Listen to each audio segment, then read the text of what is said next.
One woman, one wooden leg, and the Nazis had no idea what hit them. Her code name was unknown. Her missions invisible. But every step she took turned the tide of the war. Today, we uncover the shocking story of the spy the Gestapo couldn't catch. She was the woman the Gestapo feared the most, yet almost no one in America knew her name. They called her the Limping Lady, a mysterious figure who appeared in occupied French towns, stirred resistance groups to life, then vanished before the Germans could even understand what had happened. For Nazi intelligence, she became an obsession. For the Allied war effort, she became one of its most valuable assets. And for the rest of the world, she remained a secret for decades. But before Virginia Hall became the spy who drove the Gestapo to madness, she was simply a young American woman with big dreams and a disappointment she refused to accept. Virginia was born in Baltimore in 1906, in a comfortable family that valued education and ambition. From a young age, she was restless, sharp, and curious about the world far beyond Maryland. She studied languages in Europe, traveled constantly, and spoke French, German, and Italian with ease. Her plan was clear. She wanted to become a United States diplomat, one of the first women to do so. She worked relentlessly toward that goal, believing that talent and effort would get her there. But then life took a violent turn. In 1933, while working abroad, she joined friends on a hunting trip. A simple accident, a shotgun misfire, shattered her left foot and lower leg. Doctors fought to save it, but infection spread quickly. To protect her life, they made a devastating decision. They amputated the leg below the knee. She was only 27 years old. Most people would have accepted a quieter life after that. But Virginia refused the idea that a disability defined her. She learned to walk again using a wooden prosthetic leg she later nicknamed Cuthbert. She practiced daily until she could move with confidence, even though every step was painful. Her determination impressed everyone around her, but it didn't impress the U.S. State Department. When she applied again for a diplomatic post, she was rejected officially for lack of openings, but internally for a reason she would never forget. She had only one leg. At the time, U.S. hiring rules allowed physical disabilities to disqualify applicants. This broke her dream and hardened her resolve. She had the skills, the intelligence, and the will, but she wasn't allowed to serve her own country the way she wanted. Then Europe collapsed into war. In 1940, German forces swept across France with frightening speed. Civilians fled by the millions. Roads clogged with refugees. Towns fell in days. In that chaos, Virginia didn't run home. Instead, she volunteered as an ambulance driver in France, steering injured civilians through chaotic roads while bombs fell around them. Those months changed her. She saw suffering up close, and she watched tyranny spread across Europe. She knew she had to do more. That chance arrived when British intelligence noticed her. While working in Vichy, France, she crossed paths with members of the Special Operations Executive, better known as the SOE. The secret organization created by Winston Churchill to set Europe ablaze with sabotage and resistance. They were looking for people with courage, language skills, and the ability to operate under pressure. And they noticed something in Virginia: calmness in crisis, sharp observation, and an unusual confidence. Even with a prosthetic leg, the SOE made a bold decision. They recruited her as one of their first female agents. They knew she would be underestimated by the enemy. They also knew her disability made traditional military service difficult. But covert work? That was different. All she needed was intelligence, courage, and the ability to blend into occupied society. And those she had in abundance. Virginia accepted without hesitation. She wasn't a soldier. She wasn't a diplomat. But this was her chance to fight back, not with guns or force, but with strategy, networks, and information. She trained in weapons, disguise, radio work, and espionage techniques. Instructors praised her memory, her endurance, and her ability to stay calm in dangerous situations. And then, in late 1941, the operation began. With a forged passport, a new identity, and nothing but a suitcase, Virginia Hall boarded a boat for France, a country now under the control of the German occupation and the Vichy regime. She was about to become the enemy the Gestapo had no idea was coming. When Virginia Hall stepped onto French soil in late 1941, she entered a world wrapped in fear. German uniforms filled the train stations. Posters with swastikas fluttered on government buildings. Curfews, inspections, random searches, everywhere she went, she could feel the presence of occupation. Her mission was simple on paper, but dangerous in practice. Build resistance networks, gather intelligence, coordinate sabotage, and help Allied operatives move in and out of the country. In reality, every small step put her life at risk that she traveled under the false identity of an American journalist, a cover that allowed her to move between cities without raising too much suspicion. But moving was only half the challenge. Her real work was invisible conversations whispered in cafes, meetings in back rooms of bakeries and bookstores, secret messages passed through trusted contacts. France was full of people who hated the occupation, but were terrified to resist. The Gestapo's reputation for torture and executions kept most people silent. Virginia was different. She brought something rare, assurance. She listened carefully, spoke softly, and earned trust quickly. In Lyon, she became the quiet architect of a vast underground network. She helped local resistance members secure safe houses, coordinated everything from forged documents to escape routes, and built a communication channel that connected France to Britain. Every message she sent across the channel became a lifeline. She reported German troop movements, factory production numbers, lists of collaborators, and supply routes used by Nazi forces. Her intelligence was so accurate that British command began shaping their strategies around her reports. And all of this was done while living under constant surveillance. One of Virginia's greatest strengths was her ability to remain unnoticed. She didn't look like a spy. She didn't behave like a threat. She moved with a slight limp because of her prosthetic leg, but she disguised it well. She dressed like an ordinary woman, sometimes like a social worker, other times like a traveling salesperson. Every detail mattered. The way she held her bag, the way she spoke, even the way she stood in line. She needed to be forgettable, but gradually, her invisible work started leaving visible effects. Sabotage operations she coordinated began, disrupting railway lines that supplied the German army. Resistance groups she organized rescued, downed Allied pilots and smuggled them toward the Pyrenees. Her network helped prisoners escape, spread anti-Nazi leaflets, and quietly undermined German control in towns the occupiers thought were secure. Soon, the Germans could see the results, but not the cause. A senior Gestapo officer in Lyon, Klaus Barbie, later known for his brutality, noticed a pattern. Resistance cells were growing, helping the Allies and acting with unusual coordination. Someone was uniting them, giving them structure, and passing information that the Germans had failed to intercept.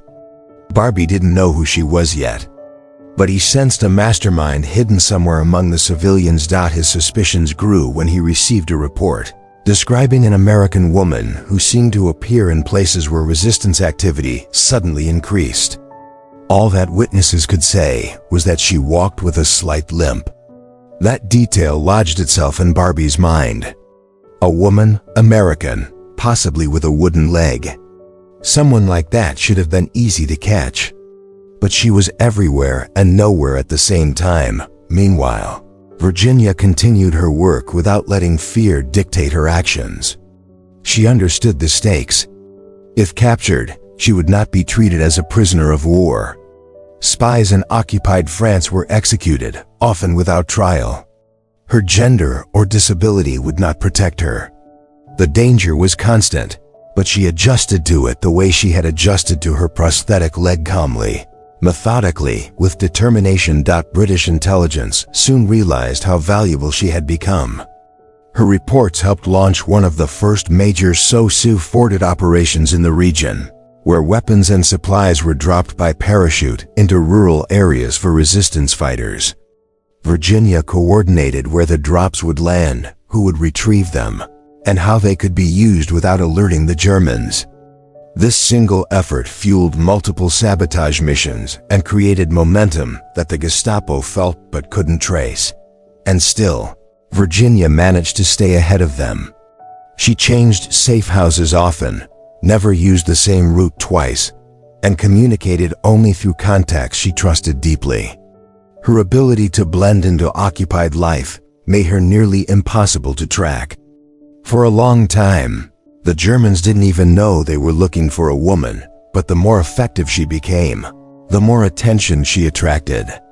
Her network was growing, and so were the risks. The Gestapo, frustrated and suspicious, began to search for the invisible hand guiding the resistance in Lyon. Before long, they would give her a name and start hunting her relentlessly. The Gestapo did not take long to notice that something was wrong in Lyon. Messages they intercepted hinted at a powerful underground network operating right under their noses. Sabotage attacks were becoming more coordinated. Allied pilots who should have been captured were disappearing into safe houses. Trains carrying supplies to the Eastern Front were derailing, delaying shipments that the German army desperately needed. There was a pattern to all of it. Someone was directing these operations with skill and precision. Inside a dim office in Lyon, Klaus Barbie studied the reports. He was known for his harsh methods and uncompromising approach. To him, the resistance in Lyon was more than a nuisance. It was a threat to German control. The idea that an unknown organizer was building networks faster than he could dismantle them infuriated him. He demanded every detail from his informants, interrogated suspects, and reviewed lists of foreigners living in the region. And then came the clue that changed everything. Several witnesses, questioned separately, recalled seeing a woman who moved between neighborhoods with unusual confidence. She spoke French fluently, but her accent wasn't local. She often visited places where resistance activity later appeared. And one detail kept resurfacing. She walked with a slight limp. That was all Barbie needed. He issued a description to German officers throughout the region. It didn't include a name, only an image of a woman who stood out just enough to be noticed, but not enough to be remembered clearly. The Germans didn't know who she was yet, but they now knew what to look for. The hunt had quietly begun. Meanwhile, Virginia continued her work, unaware of the storm forming around her. She kept a calm routine, visiting cafes she had scouted, meeting contacts in small shops, and sharing information through carefully coded messages. But slowly, she sensed a shift in the atmosphere. German patrols grew heavier. Inspections became more aggressive. People she once trusted grew nervous. And one day, a trusted contact whispered to her that the Gestapo had begun asking about the limping lady. That was the moment everything changed for her. Virginia didn't panic. She had trained for situations like this. She immediately altered her routes, changed how she dressed, and rotated her meeting places. She burned documents, moved her radio set, and limited contact with her network to the most essential tasks. The Gestapo still didn't know her name, but the circle around her was tightening. Every hour she remained in Lyon carried new risks. Still, she refused to abandon her mission. Her work was helping France resist the occupation, and she knew that leaving abruptly would dismantle everything she had built. She kept operating quietly, but the network was showing signs of strain. The Germans were interrogating suspects aggressively. Some resistance members cracked under pressure. A few were arrested. The danger was no longer distant, it was closing in. Then came the breakthrough. That gave the Gestapo exactly what they needed. A radio operator from another resistance group, working far from Virginia's circle, was caught transmitting messages to London. The Germans, experienced in tracking radio signals, moved quickly. They stormed the building, seized the radio, and arrested everyone inside. Under interrogation, one of the captured members revealed information that pointed to a larger organization in Lyon, an organization run by an American woman. For the first time, Klaus Barbie had confirmation. The enemy mastermind was real, and she wasn't French. She wasn't British. She was American. This revelation only intensified his determination to catch her. He ordered more raids, more interrogations, more surveillance. Posters circulated through Lyon describing her. The reward for information grew. The net, once invisible, became very real. Virginia felt the change immediately. Her meetings became shorter. Her contacts grew more cautious. Papers she relied on were suddenly questioned by soldiers who seemed to linger just a little too long. Every step she took in public felt heavier, more dangerous. Even her prosthetic leg, usually something she never thought twice about, suddenly felt like a detail that could betray her at any moment. She knew she was running out of time. The Gestapo wasn't guessing anymore, they were searching with purpose. The resistance members she had trained were now at risk because of her. And if she stayed any longer, she risked not only her mission but her life. That night, as she sat in a dimly lit safe house, listening to distant German patrols echoing through the streets, Virginia made a decision. She would continue the fight, but not from Lyon. The Gestapo was closing in, and she needed a way out before they found her. The escape that awaited her would become one of the most dangerous journeys of her life. Virginia Hall knew that leaving Lyon would not be simple. The Gestapo had already tightened their grip on the region, and every road out of the city was lined with checkpoints. Train stations were crowded with German soldiers inspecting papers, searching luggage, and questioning anyone who looked nervous. Even the smallest mistake could expose her. She understood that if she stayed, she would eventually be trapped. But escaping would require something far more dangerous than anything she had done before. Her contacts in the resistance proposed a route, one of the most perilous escape paths available. To reach safety, she would have to travel south toward the Pyrenees, cross the mountains on foot, and reach Spain. It was a journey that stretched for miles across rugged terrain, bitter winds, and steep slopes. The path was used only by those who had no other choice: Allied pilots, fugitives, and people willing to risk everything for freedom. For Virginia, there was an added challenge. She would attempt it with a wooden prosthetic leg. Still, she didn't hesitate. Her life in Lyon was measured in hours now, not days. She made the choice quietly, leaving behind most of her possessions. She carried only what she absolutely needed: money, false papers, and a few coded notes she hoped to deliver once she reached safety. Everything else had to be burned or abandoned. When she stepped out onto the streets of Lyon for the last time, she didn't look back. She blended into the crowd, crossed through patrols without drawing attention, and boarded a train heading south. The journey began with tension. At one station, German soldiers walked through the cars, studying the passengers. One stopped near Virginia, asking for documents. She handed him her forged papers with steady hands. He stared at them, then at her, examining her closely. She forced herself to breathe normally. After what felt like an eternity, he handed the papers back and moved on. She didn't relax until the train pulled away and the countryside swallowed the tracks behind them. Days later, she reached the foothills of the Pyrenees. The air was cold, and snow coated the peaks in the distance. Her guide, a young Frenchman familiar with the smuggling routes, warned her that the climb would be brutal. Many travelers turned back. Others never made it at all. Virginia nodded. She understood the risk. She also knew the Gestapo was still searching for her in Lyon, and growing angrier by the hour. The climb began before dawn. The path was narrow, twisting through forests and rocky ground. Snow fell in soft layers that made each step slippery. Her prosthetic leg, made of wood and metal, was not designed for mountain climbing. Every incline felt like a battle against gravity. Every step sent a jolt of pain through her body. But she kept going. At one point, the wind grew so strong that it nearly pushed her off balance. Her guide offered to help, but she waved him off. She refused to be a burden. Instead, she lowered her head, leaned into the wind, and pushed forward. Hours passed. Then more hours. The cold seeped into her bones.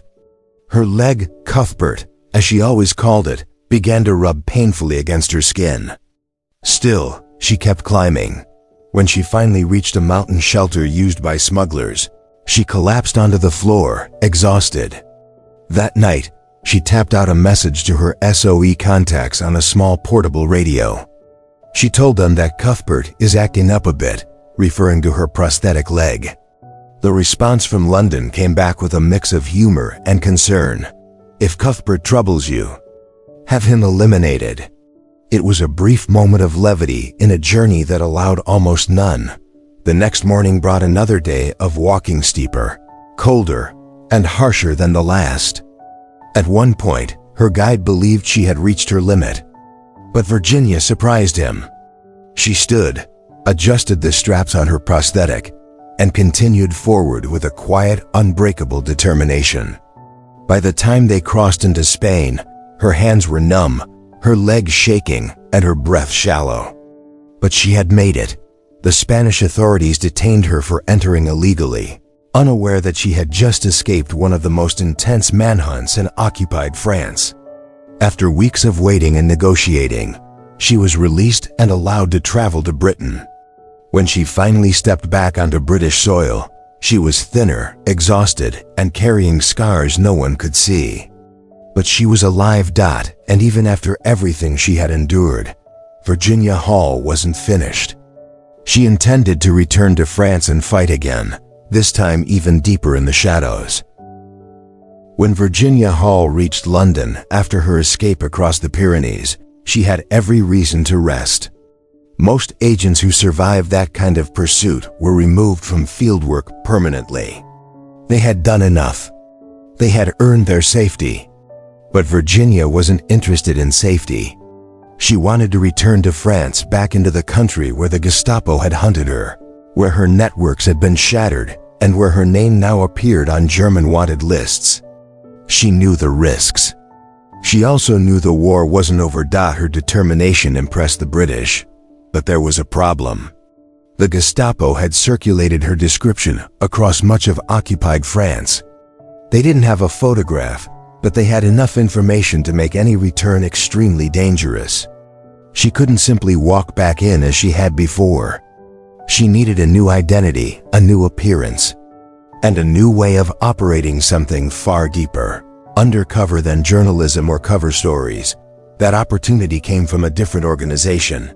The OSS, the Office of Strategic Services, the newly formed American intelligence agency that would later evolve into the CIA. They were building their own network of agents in Europe. And they saw in Virginia something rare, experience no training school could produce. She had already done what most operatives never would. She had organized resistance groups, coordinated sabotage, survived under occupation, and escaped a manhunt led by one of the most feared Gestapo officers in France. The OSS knew her value, and they welcomed her quickly. This time, her mission would be even more challenging. Her previous cover as a journalist was too risky to reuse.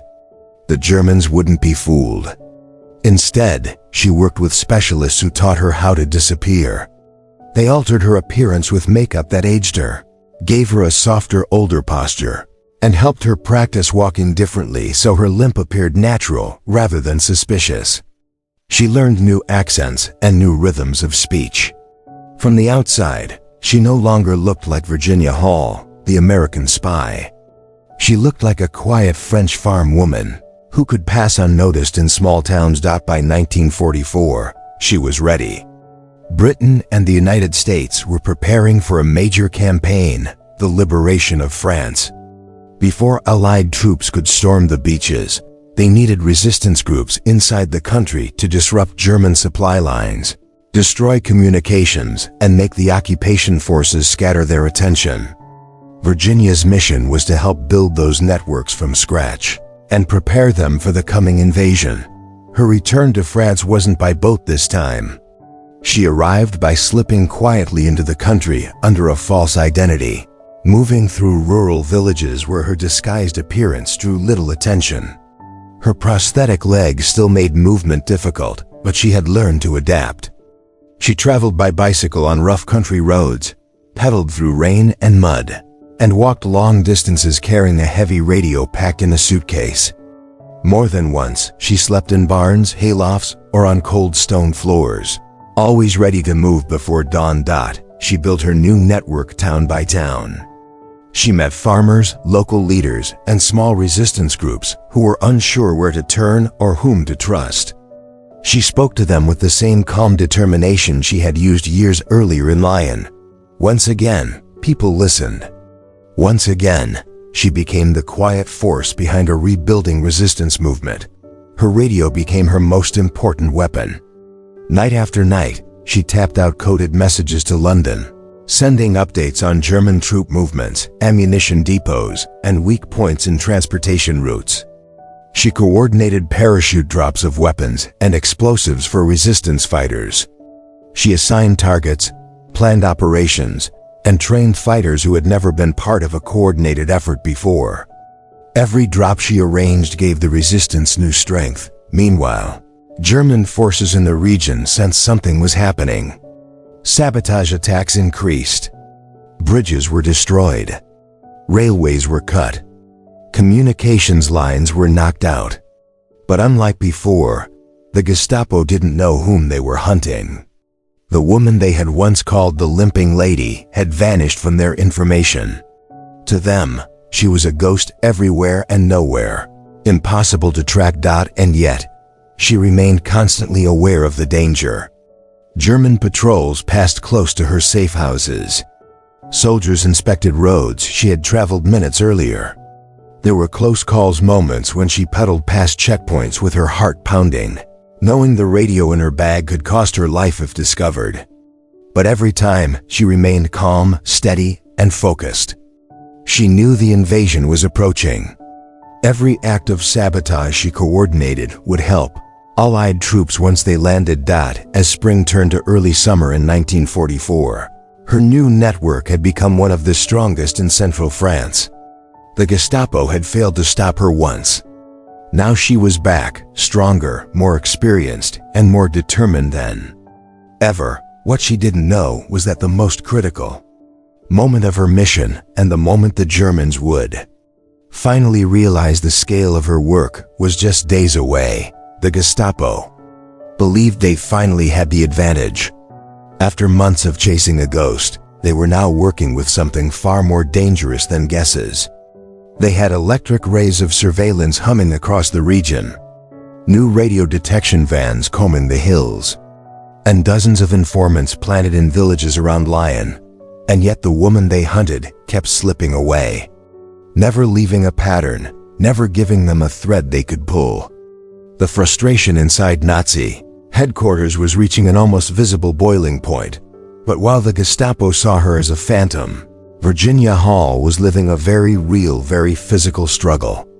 Every day, she reminded herself that survival wasn't just about staying hidden. It was about staying one step ahead, always moving, always adapting. Her artificial leg slowed her in moments when speed could mean the difference between capture and escape. The pain was constant, a dull knife scraping her bones with every uneven step. But she learned to work around it. When she walked, she used the natural flow of conversation to mask her discomfort. When she climbed hills, she plotted longer routes with smoother terrain. And every time she heard distant engines, she froze, calculating escape paths that she might need in the next 30 seconds. What kept her going wasn't adrenaline. It was purpose. She knew the Nazis were tightening their grip on France, and she also knew how desperately the French resistance needed guidance.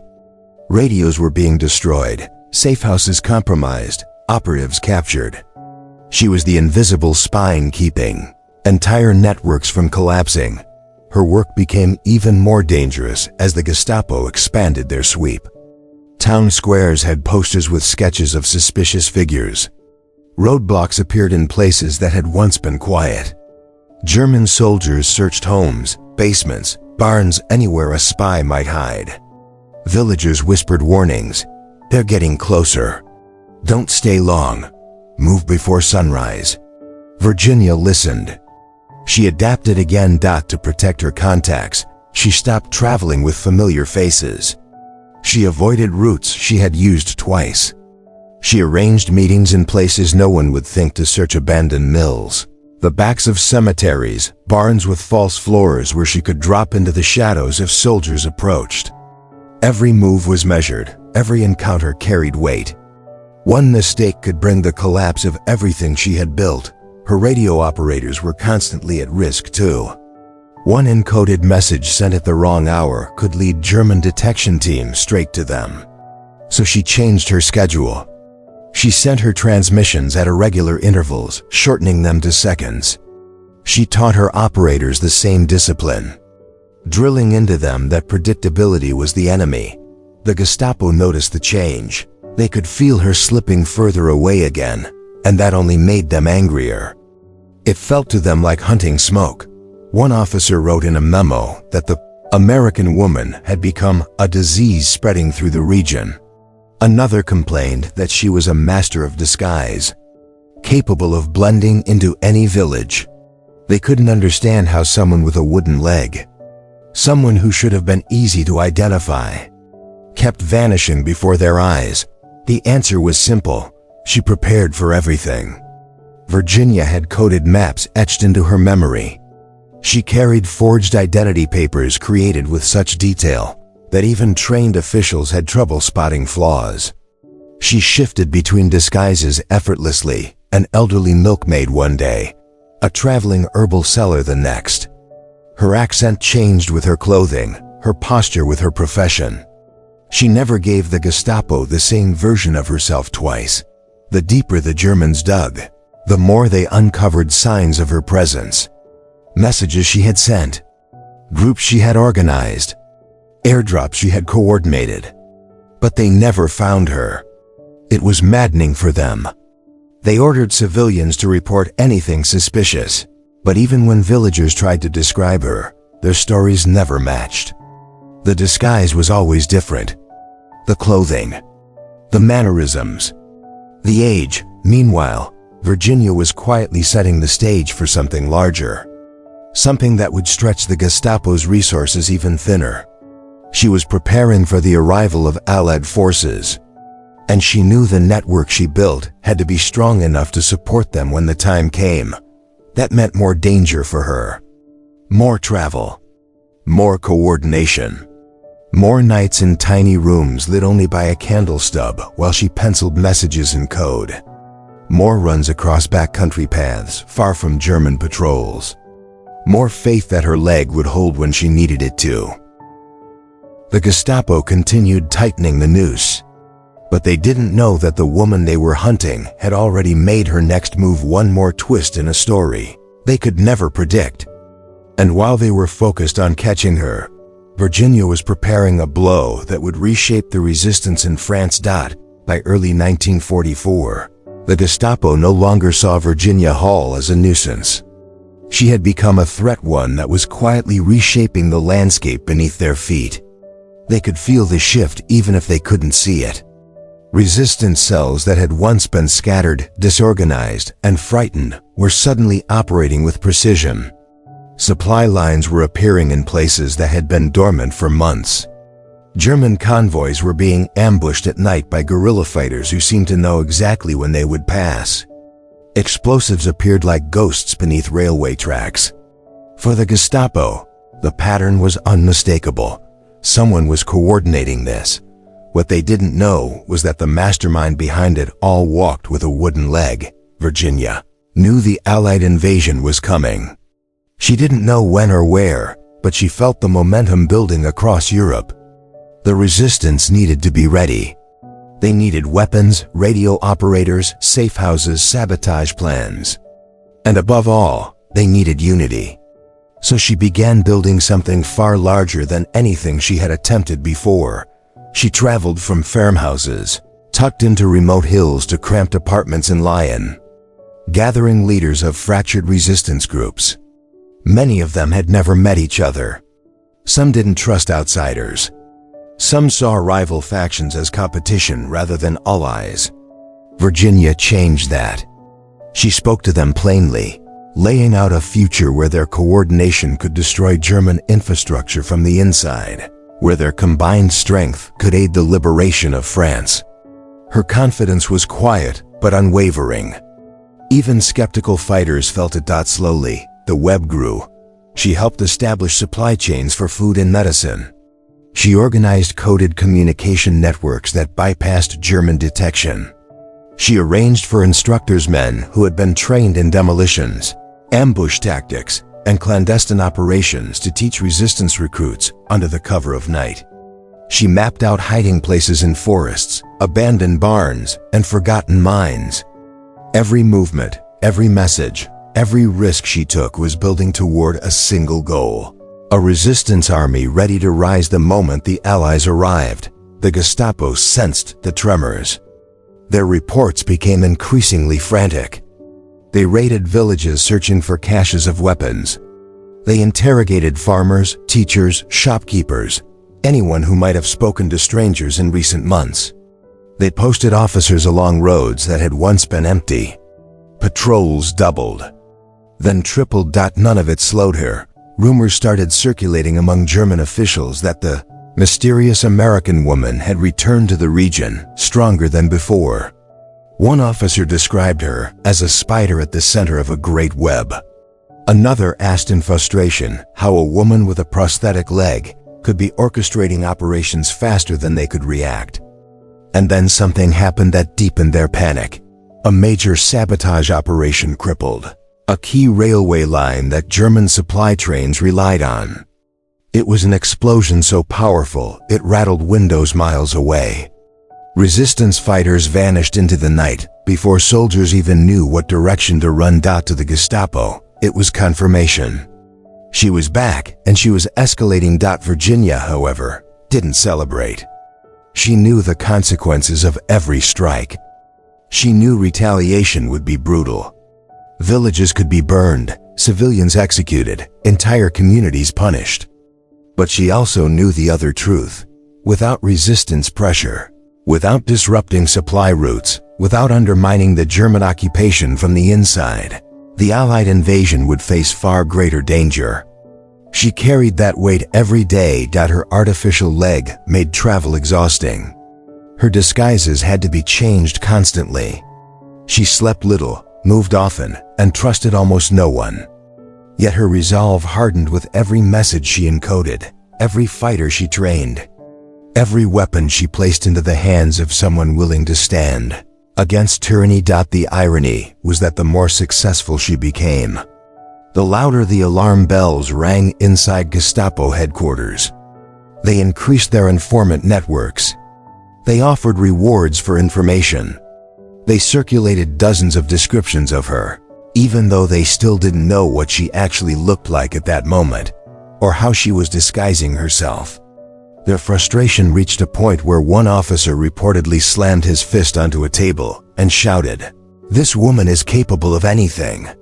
They weren't wrong. By spring, Virginia had built one of the most effective resistance networks in the entire region. It stretched across mountains, villages, railways, and forests.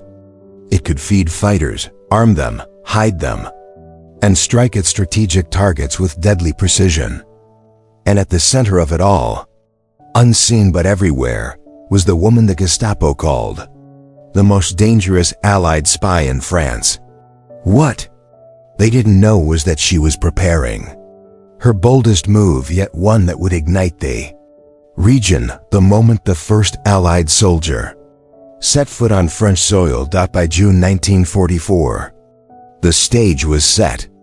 Allied forces were preparing to land on the beaches of Normandy, but success would depend on what happened behind enemy lines. And behind enemy lines, Virginia Hall was quietly orchestrating one of the most daring resistance efforts in history. Her network, rebuilt after her escape from Lyon and strengthened with local fighters, was ready to act the moment the invasion began. For weeks, she coordinated movements with radio operators in London.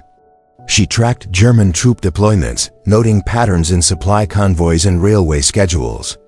She assigned targets for sabotage, carefully timing each disruption to coincide with Allied attacks along the coast. Her experience told her that timing was everything. One wrong calculation could destroy months of work or cost innocent lives. On the ground, she was everywhere at once. She visited hidden safe houses, distributed explosives, and delivered coded instructions to resistance leaders. She walked through villages with the quiet confidence of someone who had already survived everything the Gestapo could throw at her. Each footstep, aided by her wooden prosthetic leg, carried the weight of history in motion. The Germans, meanwhile, were desperate. They had noticed an increase in attacks on infrastructure. Bridges damaged, communication lines cut, supply trains halted. Officers raided homes at random, interrogated locals, and threatened entire villages. And yet, despite all their efforts, the American woman at the center of it all remained invisible. They had posters, sketches, vague descriptions, but no proof. She was a shadow, moving through occupied France with deadly efficiency. The turning point came in the days immediately before D-Day. Virginia's network launched coordinated attacks across central and southern France. Sabotage of railway lines slowed German reinforcements. Communications hubs were disrupted, preventing the rapid coordination of enemy forces. Resistance fighters ambushed patrols, drawing attention away from the invasion sites in Normandy. And all of this was carefully timed so that, when Allied forces hit the beaches on June 6th, German troops were disoriented and stretched too thin to respond effectively. Virginia herself stayed in the shadows, moving between villages to ensure coordination. She trusted very few people, but she trusted her network. She had trained them well, drilled them in communication, concealment, and survival. Each member knew the stakes, and each performed flawlessly. From her perspective, it was an extraordinary orchestration, a complex dance of risk and precision. Every success, though invisible to the outside world, was a blow to the German war machine. Meanwhile, Klaus Barbie and the Gestapo were growing more frantic. Reports of attacks in areas previously thought secure had them convinced the spy network was larger than anyone had imagined. They circulated more wanted posters, increased patrols, and interrogated villagers with ruthless efficiency. But Virginia remained untraceable. Every disguise, every false identity, every careful movement she had perfected over years ensured she stayed one step ahead. Even the detail of her wooden leg, once considered a liability, had become part of her camouflage. Few suspected that the quiet, seemingly ordinary women they passed in villages could be the architect of chaos for the enemy. On the morning of D-Day, the impact of her work became undeniable. Resistance forces, armed and organized through her network, were already disrupting German supply lines and delaying reinforcements. Railway junctions were blocked. Roads were mined. German soldiers were forced to divert troops and equipment to contain what appeared to be multiple spontaneous uprisings. All across central France, the groundwork Virginia had laid months earlier was paying off. The chaos she orchestrated created confusion that allowed Allied troops to establish beachheads with fewer losses than might have been expected. It was the invisible hand of a single, extraordinary woman altering the course of the war. Yet even at the height of this success, Virginia never paused to celebrate. She moved quietly from one village to another, checking on resistance leaders, confirming communication lines, and ensuring that no member of her network was exposed. Her focus was absolute, her dedication unshakable. She knew the work wasn't finished until France was liberated and the Gestapo's hold had crumbled. And throughout it all, the Gestapo remained unaware of the full scale of her influence. They still hunted the ghost they could not see. They still called her the Limping Lady, a figure who had become a symbol of fear, frustration, and failure for German intelligence. Yet the irony was clear. The very thing they saw as a weakness, her wooden prosthetic leg, was, in fact, part of the armor that made her untouchable. By the end of D-Day, Virginia Hall's work had contributed to a turning point in history. She had not only survived the most intense manhunt of the war, but had built and directed one of the most effective resistance networks Europe had ever seen. She had taken her training, her intelligence, and her unbreakable will and transformed them into something greater than herself, a force that would help free an entire nation. And even then, the story was far from over. Her mission continued, as dangerous and relentless as ever. But in that moment, she had proven a single truth. One determined woman could change the course of a war. With the Allied invasion underway, Virginia Hall's role in occupied France shifted, but the danger never diminished. The Gestapo, humiliated by their repeated failures to capture her, intensified their search. They doubled their efforts to uncover the resistance network she had built, interrogating civilians and executing suspected collaborators. Each raid reminded Virginia that even after years of survival, one mistake could end everything. Despite the threat, she continued to operate. Her network was no longer just a collection of isolated groups. It had become a coordinated system of sabotage, intelligence, and communication.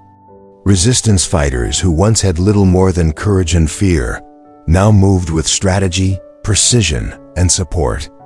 They knew where supplies were hidden, where radios were located, and how to coordinate attacks without tipping off the enemy. And at the center of this intricate web was Virginia Hall, still moving silently, calculating risks, and anticipating enemy moves. She didn't limit herself to coordination.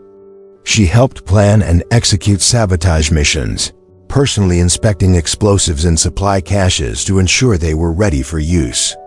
She guided newly trained fighters, teaching them how to recognize enemy patrol patterns, evade capture, and maintain operational secrecy.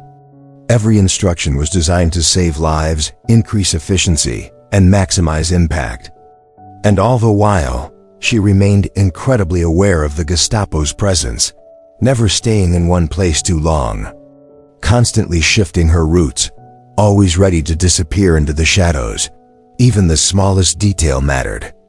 Virginia altered her limp with subtle adjustments to her prosthetic leg, making her less recognizable. She changed clothing styles frequently, even among villagers who thought they knew her.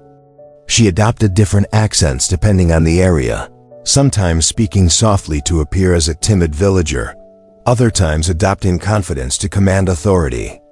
Her attention to detail made her almost impossible to identify, even for officers who had once come close to discovering her identity. By summer 1944, the resistance in France had become a formidable force. Supply lines were disrupted, railways damaged, German troops delayed and confused. The success of these operations owed much to Virginia's foresight. Allied commanders recognized the importance of the intelligence she provided. Reports she sent to London allowed them to make strategic decisions, from troop movements to supply allocations. The chaos she created behind German lines amplified the effectiveness of the D-Day invasion, saving countless Allied lives. The Gestapo, meanwhile, became increasingly desperate. They had posters, photographs, and vague descriptions, but they still could not find her. They intensified their terror campaigns in an effort to flush her out, punishing villages and civilians in the hopes of extracting information. Yet Virginia's networks were resilient. She had trained leaders to operate independently, with redundant communication paths and hidden caches. Even if a few members were captured, the system as a whole survived. The Gestapo's terror only strengthened the resolve of the resistance under her guidance. By late 1944, as Allied forces pushed deeper into France, Virginia began preparing for her next mission, consolidating networks, assisting liberated towns, and ensuring the Gestapo's collapse was permanent. She traveled through villages where the population had suffered greatly, coordinating supplies, sharing intelligence, and rebuilding trust. Her presence inspired not only her operatives, but also the people who had lived in fear under occupation. She became a symbol of courage, an embodiment of what determination, intelligence, and persistence could achieve even under extreme danger. Throughout all of this, she never sought recognition. Her work remained secret, her name unspoken publicly.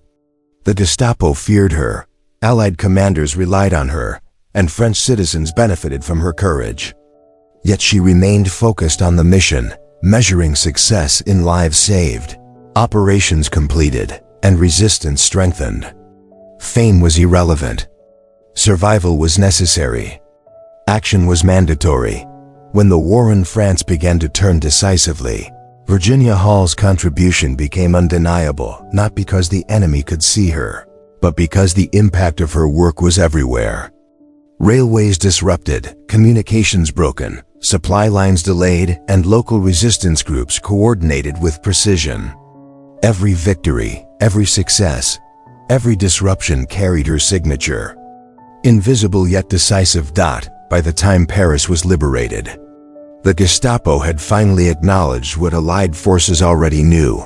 Virginia Hall was one of the most effective operatives of the war. She had survived, organized, and executed operations that few men or women could have managed. Her courage, intelligence, and determination had helped shape the outcome of history, even while she remained in the shadows. She was, in every sense, a legend, an American spy who had defied the odds, outwitted one of the most brutal intelligence organizations in history, and changed the course of a nation's liberation.